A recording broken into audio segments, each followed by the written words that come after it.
Les tests de la Gazette vous sont présentés par Explorer. Du pilotage aux sensations, de la machine à l'émotion, l'aviation de loisirs au cœur de l'aventure. Bonjour, bienvenue dans la Gazette. Aujourd'hui, on essaye le DTA Giro. Après une petite pause de 6 mois environ, on recommence les fameux essais de la Gazette. Et bonjour tout le monde. C'est hyper stable, on touche à rien. Ça décroche tout doucement. Un petit virage pour la Gazette. Oh, putain. Il y a un parachute. Oui.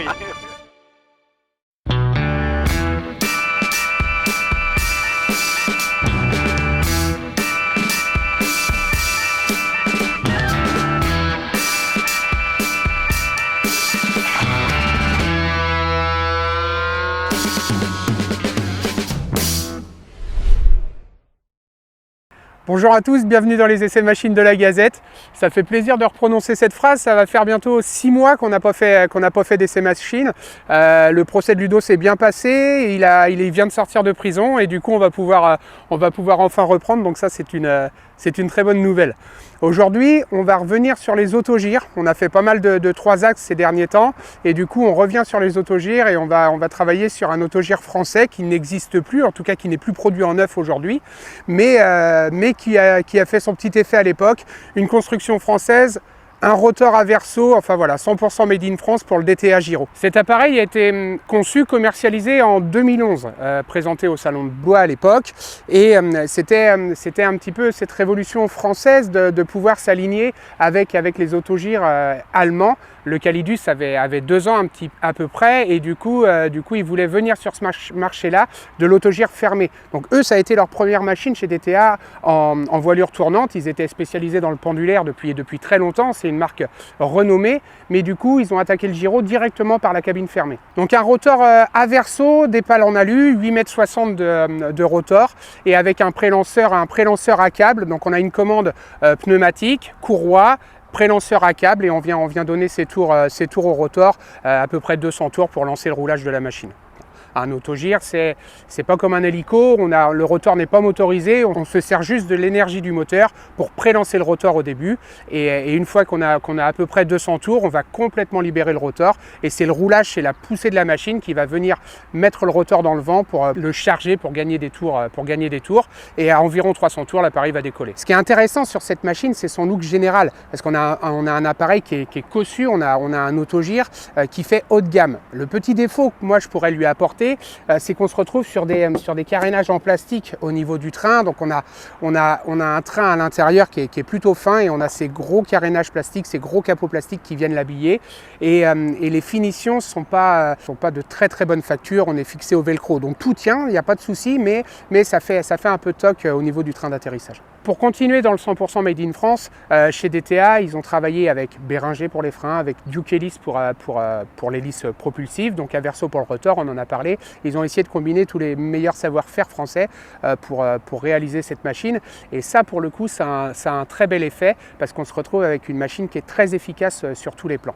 Donc c'est une machine qui a une très belle poussée, qui décolle très très bien, qui freine très très bien, qui roule bien. Enfin voilà, ce 100% Cocorico est vraiment efficace dans l'ensemble. Alors le parachute, il est dans le hangar, on n'a pas à trouver la place pour le mettre, le parachute, donc c'est un petit peu comme sur tous les autogyres. Le parachute, on le laisse son hangar, ça permet qu'il ne prenne pas le soleil, il ne perd pas en valeur de revente, et en plus il occupe cette étagère dont on ne sait jamais quoi faire. Donc voilà, un pilote de Giro, ça a une étagère à parachute, c'est normal, c'est comme ça. Donc au niveau de la planche de bord, au niveau des instruments, on est sur quelque chose de très sobre. Chez DTA, ils n'ont pas fait dans l'élégance, on n'est pas rentré dans des matériaux très chics, mais en revanche, il y a tout à portée de main, c'est très visible. Les pendules sont claires, le tableau de bord est plutôt bien pensé. Ce qu'on va pouvoir reprocher un petit peu à l'appareil, là, c'est l'absence de vide-poche, par exemple. Voilà, il y a des choses à concevoir parce qu'il y a la place d'en mettre, mais dans l'état d'origine de l'appareil, ça souffrirait un petit peu de ce vide-poche. Le réservoir de l'appareil, permet un emport de 70 litres de carburant. 70 litres de carburant, 15 litres heure, on a 4 heures d'autonomie avec une petite réserve, donc c'est une très bonne autonomie pour un autogire. On va se dire 15 litres sur le papier, 20 litres à peu près en réalité, donc voilà, on tourne entre 3h30 et 4 heures d'autonomie, donc ce qui est plutôt très intéressant pour voyager avec cet appareil. Les commandes au rotor, donc axe de tangage, axe de roulis, sont des commandes par arbre métallique. Donc à l'instar d'autres marques qui peuvent utiliser du Téléflex par exemple, chez DTA ils ont pris le pari d'avoir de l'arbre qui vient gérer le rotor, que ça soit sur son axe de roulis ou sur son axe de tangage avec la montée des deux axes ou la descente des deux axes en même temps. Voilà, donc c'est simple mais c'est super efficace. Beaucoup d'autogires sont montés de cette façon-là.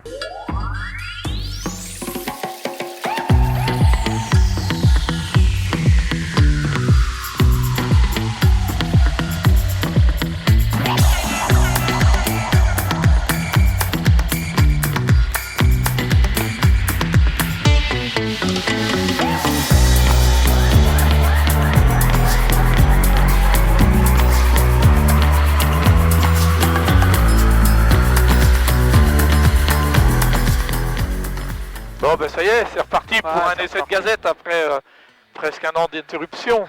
Ouais, j'ai dit 6 mois.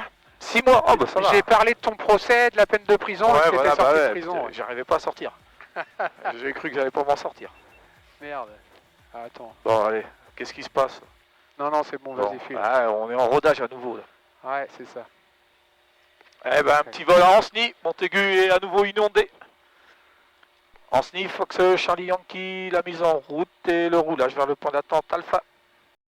On essaye le DTA Giro, une machine française qui est plus produite, mais qui se trouve encore sur le marché de l'occasion. Voilà, Ouais, bah, y a des beaux coups à faire parce qu'on en trouve à pas très cher.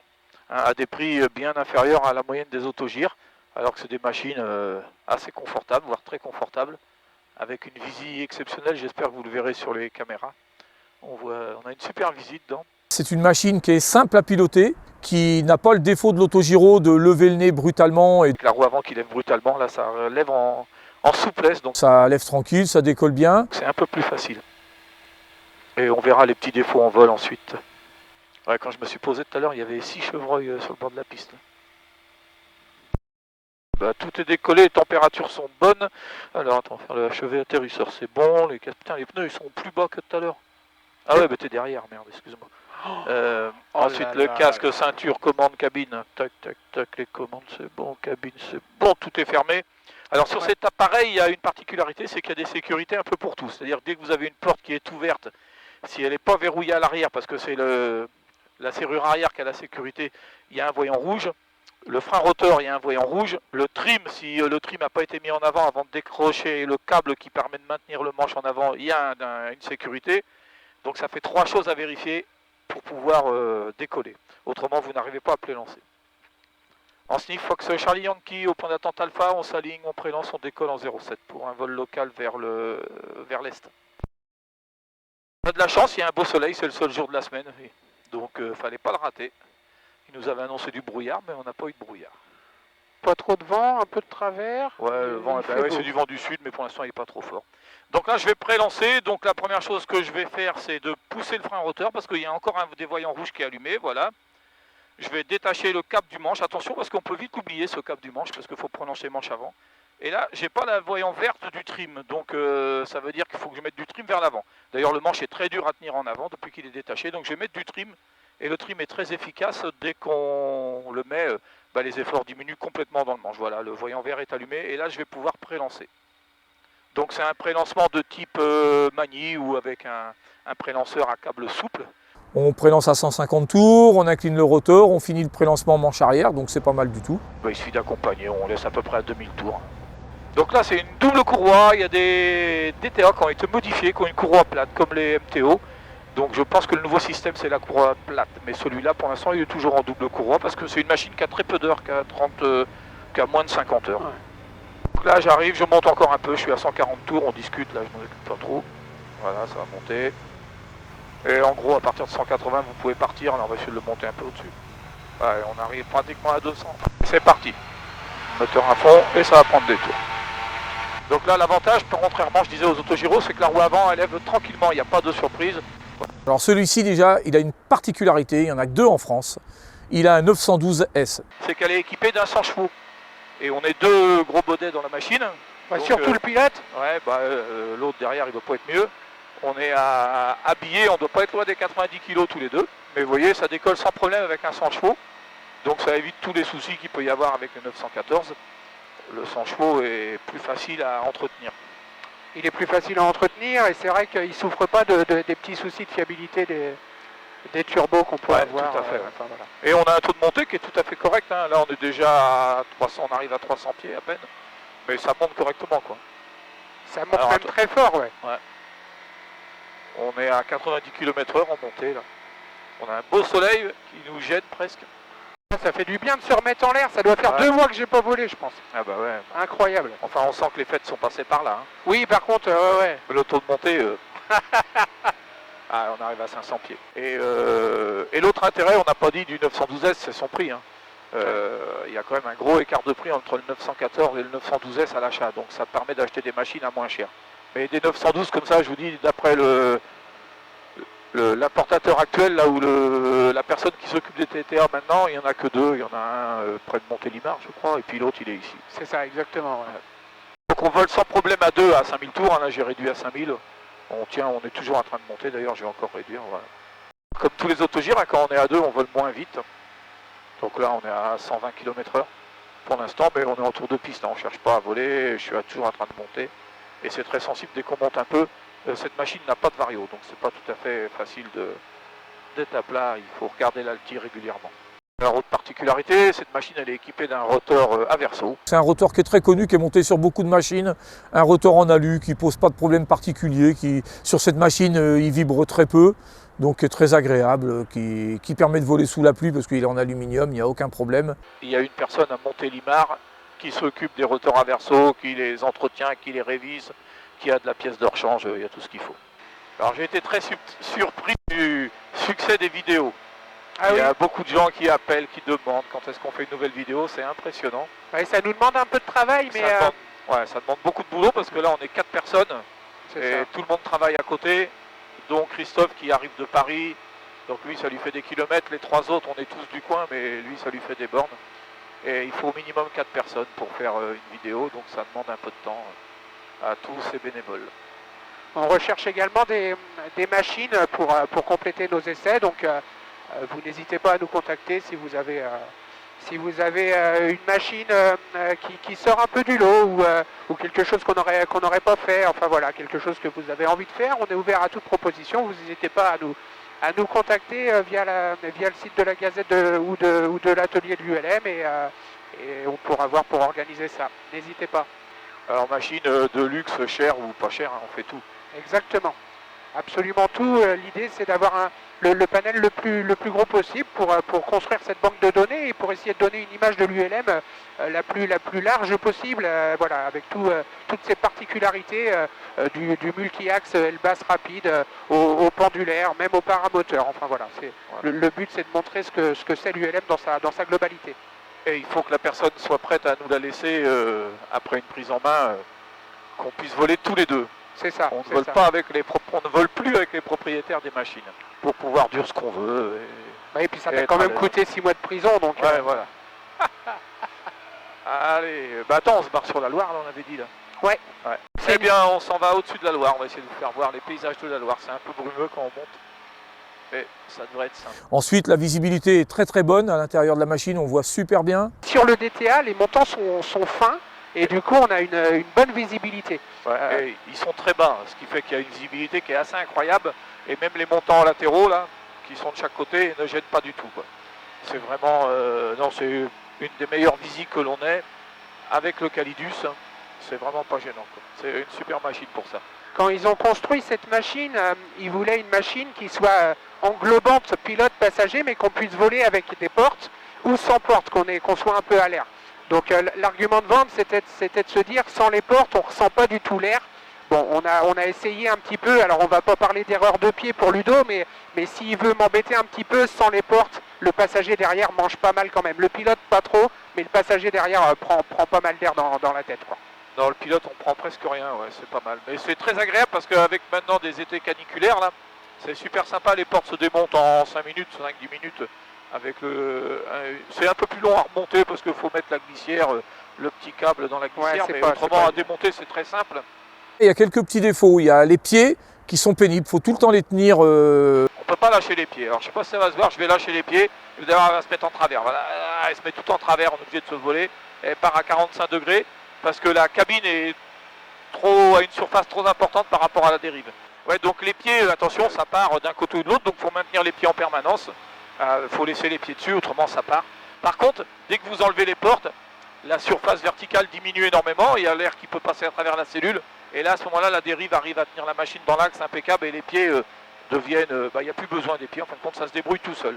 Il n'y a que quand la machine a les portes fermées où on vole avec les portes, parce qu'on ne peut pas voler les portes ouvertes, on peut voler sans les portes, mais on ne peut pas voler les portes ouvertes. Voilà, mais c'est une petite caractéristique des DTA, il y a certaines personnes pour qui ça peut être rédhibitoire. Alors la Loire, on ne vole jamais bas sur la Loire. Pour ceux qui viennent en tourisme sur la Loire, attention, il y a des câbles partout de tirés entre les îles pour alimenter les prairies en clôture électrique et tout. Donc méfiance, méfiance. C'est vraiment dangereux de voler bas sur la Loire si vous n'avez pas bien reconnu la zone avant, quoi. Quel plaisir de retrouver notre binôme pour un petit vol au-dessus des paysages de bord de Loire à bord de cet autogire de fabrication française.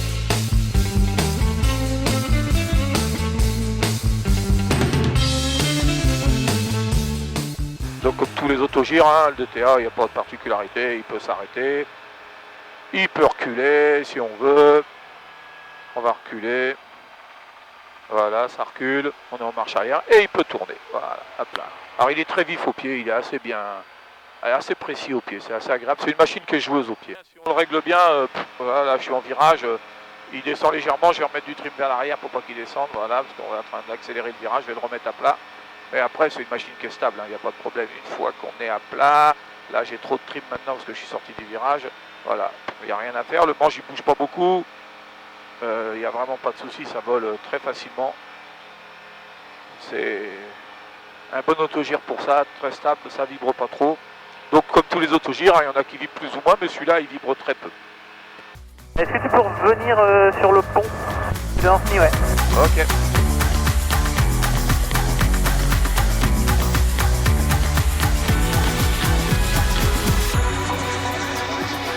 On arrive, on est à 2 km.